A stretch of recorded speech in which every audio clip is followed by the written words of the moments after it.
उत्तर प्रदेश की जो कानून व्यवस्था जिसको हम जानते थे वो आजकल नहीं है, खाली एक परसेप्शन बना हुआ है। भू माफिया के हौसले बुलंद हैं। उत्तर प्रदेश में भ्रष्टाचार चरम पे है, लेकिन राम राज तो चल ही रहा है। राम राज तो इसलिए है कि शंकराचार्य भी अब बैठ गए हैं। शंकराचार्य को बटुक ब्राह्मणों के पैर पखार दिए गए हैं, उनको भोजन करा दिया गया, वो भी शांत है। नमस्कार दोस्तों, कैसे हैं आप लोग। उम्मीद है आप सभी अच्छे होंगे। उत्तर प्रदेश में डबल इंजन की सरकार चल रही है, लेकिन डबल इंजन की सरकार किस तरह से लोगों के जान को जोखिम में डाल रही है। कैग की जो रिपोर्ट आई है वो दिखा रही है कि भ्रष्टाचार चरम पर पहुंच गया उत्तर प्रदेश में, लेकिन बाबा है कि सब कुछ चंगा सी बता रहे हैं। क्यों, कैसे, किस लिए और चुनाव से पहले ये जो रिपोर्ट आई है इसके क्या मायने समझेंगे। केपी मलिक जी वरिष्ठ पत्रकार हमारे साथ जुड़े। सर बहुत बहुत स्वागत है आपका। धन्यवाद हिमांशु जी, आपका भी, आपके दर्शकों का भी जी। केपी सर, किस तरह से देख रहे हैं कैग की रिपोर्ट में बड़े बड़े खुलासे हो रहे हैं। लखनऊ मेट्रो कमजोर पटरियों पर दौड़ रही है। आम आदमी की जान को खतरे में डालकर आखिरकार ये सरकार, ये प्रशासन क्या साबित करना चाहता है कि पैसा ही सब कुछ है और पैसे के लिए ही सब कुछ भागदौड़ हो रही, कुर्सी पावर यही चाहिए सबको, बाकी आम लोगों की किसी को फिक्र नहीं है। ये है रामराज। देखिए हिमांशु जी, अगर आप देखें ये जितनी भी चीजें हैं, कैग की रिपोर्ट है, घोटाले घपले हैं, उनमें तो कोई कोर कसर है नहीं, कोई कमी तो है नहीं। लेकिन कहाँ कैग की रिपोर्ट आनी है, कौन से डिपार्टमेंट के घोटाले खोलने हैं, कौन से नहीं खोलने हैं। पिछले 11 साल में 2 या 3 बार कैग की रिपोर्ट सेंट्रल गवर्नमेंट की आई है। 2 बार तो गडकरी जी की आ गई। बाकी मिनिस्ट्री में तो कोई दिक्कत चल नहीं रही है। आपको ये देखना होगा कि इसके पीछे मोटिव क्या है, क्योंकि देखिए आजकल एजेंसियां तभी काम करती हैं कि ऊपर से तोते का कोई बटन दबाया जाता है, कोई रिमोट दबाया जाता है। तो आपको जाहिर सी बात है कि उत्तर प्रदेश में दिल्ली और लखनऊ के बीच खनी हुई है। कैग दिल्ली के अंदर आता है तो कैग का बटन दबाया गया है और तोते ने बोलना शुरू कर दिया। तो ये जिस प्रकार की रिपोर्ट आई है, ऐसी रिपोर्ट अगर आप ढंग से तथ्यों की जांच करेंगे तो बहुत सारी निकलेंगी। हालांकि मैंने भी वो खबर पढ़ी है, उसमें लंबा चौड़ा, चाहे उसमें विदर्भ का मामला हो, चाहे बुंदेलखंड का मामला हो, चाहे आप दिल्ली का मामला हो, मेट्रो के अलावा भी उसमें बहुत सारी चीजें बताई गई हैं। उसमें आयुष मंत्रालय और दवाइयों की सारे घोटाले घपले सामने आ रहे हैं। देखिए आप ये सोचिए कि इतने घोटाले कैग अगर आपकी सरकार रहते हुए रहस्योद्घाटन कर रहा है, तो आपकी सरकार बदलने के बाद जो दूसरी पार्टी आएगी वो कितने रहस्य उद्घाटन आपके करेगी। आप इसका मतलब ये है कि कितने घोटाले घपले चल रहे हैं और जनता प्रभावित उनसे हो रही है, जनता त्राहिमाम कर रही है और यहाँ सब बम बम चल रहा। हम तो लगातार कहते हैं कि उत्तर प्रदेश की जो कानून व्यवस्था जिसको हम जानते थे वो आजकल नहीं है, खाली एक परसेप्शन बना हुआ है। भू माफिया के हौसले बुलंद हैं। उत्तर प्रदेश में भ्रष्टाचार चरम पे है, लेकिन राम राज तो चल ही रहा है। राम राज तो इसलिए है कि शंकराचार्य भी अब बैठ गए हैं। शंकराचार्य को बटुक ब्राह्मणों के पैर पखार दिए गए हैं, उनको भोजन करा दिया गया, वो भी शांत है।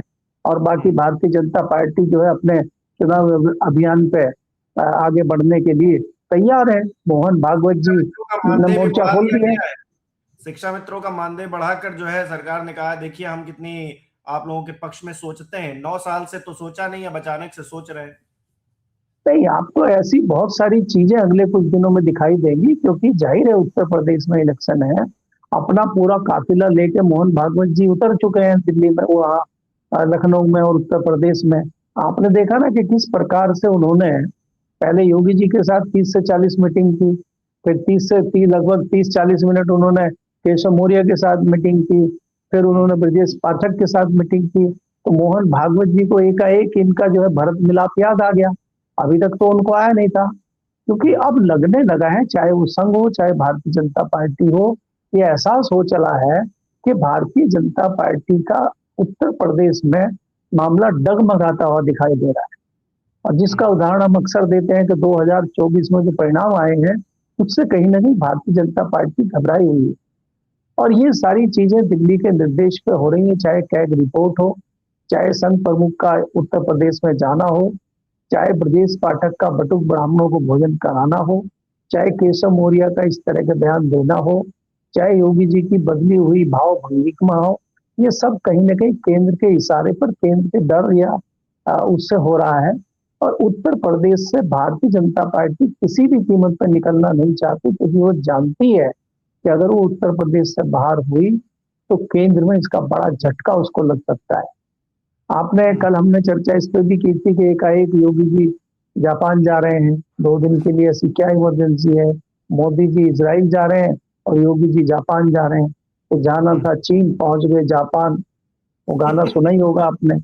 तो ये अभी देखिए, भारतीय जनता पार्टी में कई सारी उठापटक आपको दिखाई देंगी, क्योंकि जिस प्रकार से योगी चौतरफा उत्तर प्रदेश में गिरे हुए हैं, उससे कहीं अधिक मोदी जी दिल्ली में 6 तरफा गिरे हुए हैं।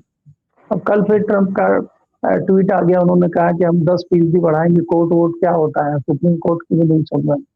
तो इससे कहीं ना कहीं बहुत दबाव केंद्र की भाजपा सरकार पे है।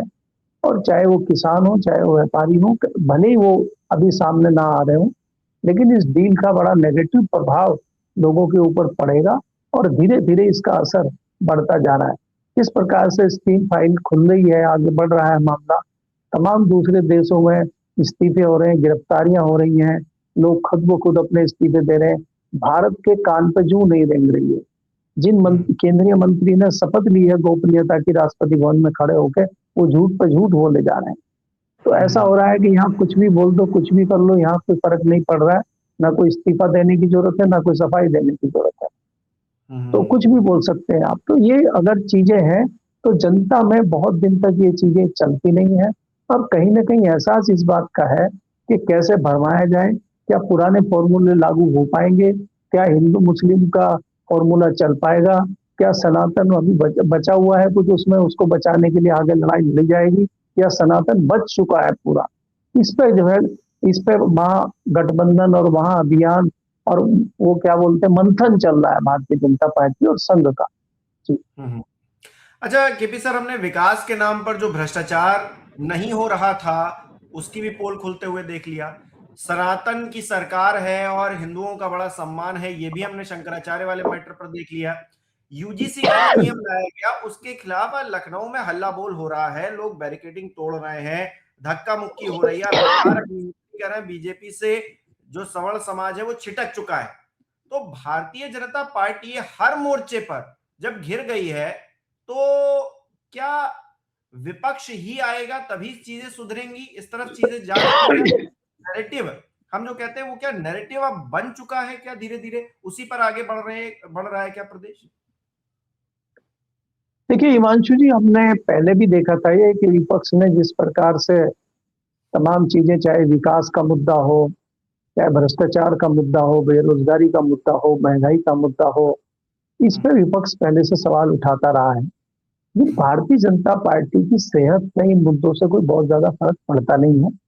भारतीय जनता पार्टी ऐसे मुद्दे लेके आती है जो लोगों की समझ में सीधे घुस जाते हैं। सनातन बचाओ अभियान उन्होंने पिछली बार चलाया था, उससे पहले लोकसभा में संविधान बचाओ अभियान चला रहे थे, फिर संविधान बदलाव का अभियान आ गया, अभी यूजीसी ले आए। तो इनका काम क्या है कि इतना भ्रमित कर दो व्यक्ति को, इतना उसको भ्रमित कर दो कि वो खाली ये मानने लगे कि अगर भाजपा हट गई तो हम है सुरक्षित हो जाएंगे, जब तक भाजपा है तो हम सुरक्षित हैं, वो खाली इस पे आके खड़ा हो जाए। तो ऐसे ऐसे नैरेटिव घड़े जा रहे हैं कि इन सब मुद्दों को भूल चुका है व्यक्ति, चाहे वो भ्रष्टाचार हो, चाहे वो बेरोजगारी हो। आज आप देखिए कि जिस प्रकार आप फ्री राशन बांटने का काम कर रहे हैं, उससे कहीं ना कहीं सबको परेशानी है। किसान को मजदूर नहीं मिल रहा है, कारोबारियों को लेबर नहीं मिल रही, क्योंकि आप उसको फ्री का राशन दे रहे हैं। फ्री का राशन कहाँ से आ रहा है, उस राशन को दे के आप क्या कर रहे हैं, आपका कौन सा पैमाना है, उसकी ब्लैक मार्केटिंग हो रही है राशन की, कोई जांच पड़ताल करने वाला नहीं। चाहे आप उत्तर प्रदेश का आकलन कर लीजिए या देश का आकलन कर लीजिए, आपको सिवाय सनातन और सिवाय जो है हिंदू मुस्लिम और उसके अलावा जातिवाद और यूजीसी, इस तरह के मुद्दों के अलावा कुछ आपको नहीं मिलेगा। किसी चैनल पे आपको डिस्कशन होता हुआ किसी गंभीर विषय पर नहीं दिखाई देगा। किसी परियोजनाएं सरकार की जो है किसमें कितना भ्रष्टाचार है उसमें कोई चर्चा आपको किसी चैनल पर, किसी मीडिया हाउस में दिखाई नहीं देगी, क्योंकि भारतीय जनता पार्टी एक अलग नैरेटिव बनाती है और उसी नैरेटिव में उलझ के कहीं ना कहीं विपक्ष रह जाता है। अब आपने देखिए कि जिस एआई समिट का भारतीय जनता पार्टी की जो केंद्र सरकार है, मोदी सरकार है, वो कटघरे में खड़ी हो रही थी। ये हो रहा था कि एआई समिट में क्या हुआ बताइए, गलगोटे यूनिवर्सिटी ने चाइना का 1 लाख रख दिया। तो विपक्ष ने वहां पे जो है टी शर्ट निकाल के और अपने युवाओं को भेज दिया, तो सारा नैरेटिव ही चेंज कर दिया। भारतीय जनता पार्टी को एक मौका मिल गया कि उसके पीछे छुप जाओ।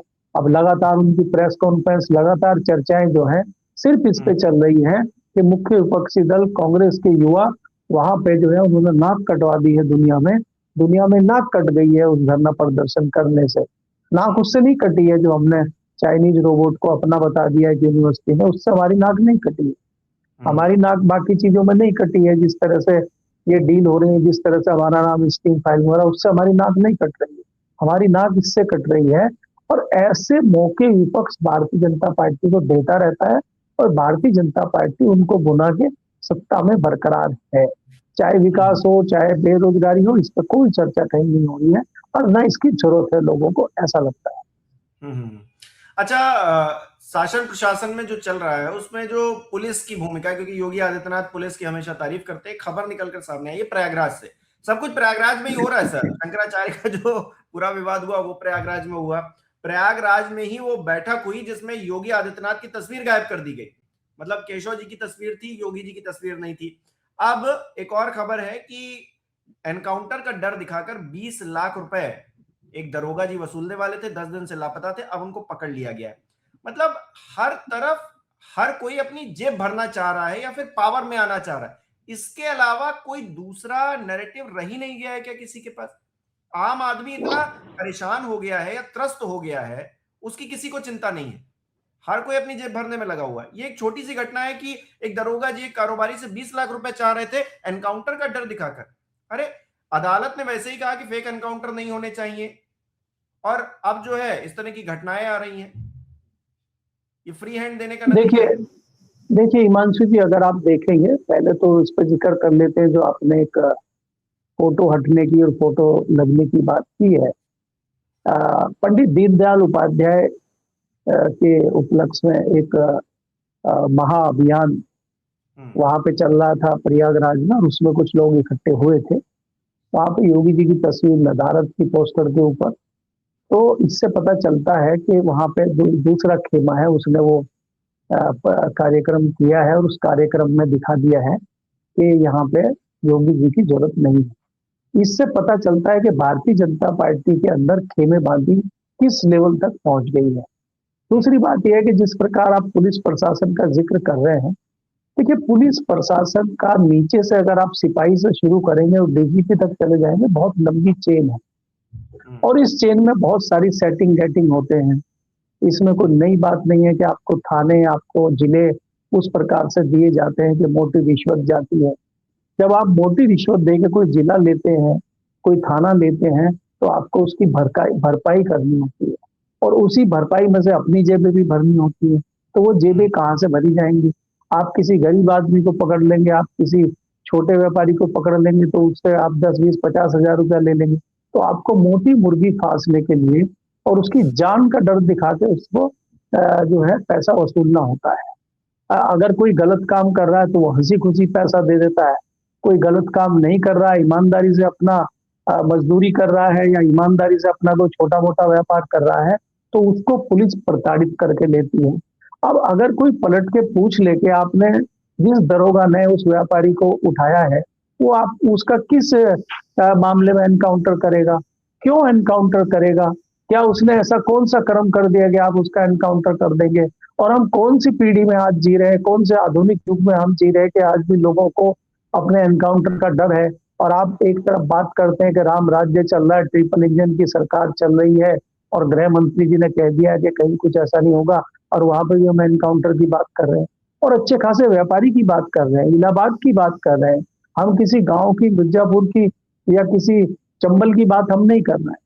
अगर इस तरह की चीजें आज भी चल रही हैं तो ये जताता है कि उत्तर प्रदेश में कानून व्यवस्था किस हालात में है और आप ढिढोरा पीट रहे हैं कानून व्यवस्था का। तो ये जाहिर करता है कि उत्तर प्रदेश का मामला काफी हद तक बिगड़ चुका है, क्योंकि पार्टी की जो अपनी खेमेबाजी चल रही है, अपनी जो गठबंधन की वो चल रही है कि चार छह घटक बन गए हैं, अलग अलग भारतीय जनता पार्टी में खेमे बन गए हैं, वो जताता है कि पार्टी का ध्यान या सरकार का ध्यान अपनी जान, अपनी कुर्सी बचाने में लगा हुआ है। कानून व्यवस्था हो या दूसरी भ्रष्टाचार की कोई व्यवस्थाएं हो या डिपार्टमेंट हो, उसको सुदृढ़ करने का ध्यान किसी का नहीं है। सब अपने अपने नोट छापने की मशीनों में लगे हुए हैं। ये मुझे लग रहा है कि उत्तर प्रदेश में ये चल रहा है, और ये जो वर्तमान में सरकार है उसके लिए बड़ा नुकसानदायक साबित होगा, मुझे ऐसा लगता है। बिल्कुल, अब तक जो पर्दा लगा रखा था वो भी अब हटने लगा है और असलियत सबको पता लगने लगी है। ऐसे में चुनावी तौर पर इसका क्या इफेक्ट होगा ये आने वाले वक्त में पता चलेगा। बहुत बहुत शुक्रिया केपी सर हमारे साथ जुड़ने के लिए, तमाम बातचीत के लिए। हमारे दर्शक किस तरह से देख रहे हैं इस विषय को, लोगों की जान को खतरे में डाला जा रहा है, ठेकेदार पैसे छाप रहे हैं, दरोगा जो है धमकी दे रहे हैं, यूजीसी को लेकर लोग सड़कों पर उतरे हैं, पहले एक तरफ वाले अब दूसरी तरफ वाले। तो ऐसे नियम कायदे कानून बनाए जा रहे हैं जिससे समाज में वैमनस्यता पैदा हो, भ्रष्टाचार को कहीं ना कहीं बढ़ावा दिया जा रहा है, अधिकारी किसी की सुन नहीं रहे। तो एक ऐसा रामराज्य है और कहां का रामराज्य है, आप दर्शक किस तरह से देख रहे हैं कमेंट करके जरूर बताइएगा। इस वीडियो को लाइक करना, शेयर करना मत भूलिएगा। हमारे चैनल को सब्सक्राइब नहीं किया तो वो भी जरूर कीजिएगा, और आप हमें सहयोग भी कर सकते हैं ज्वाइन बटन पर क्लिक करके। बहुत बहुत धन्यवाद।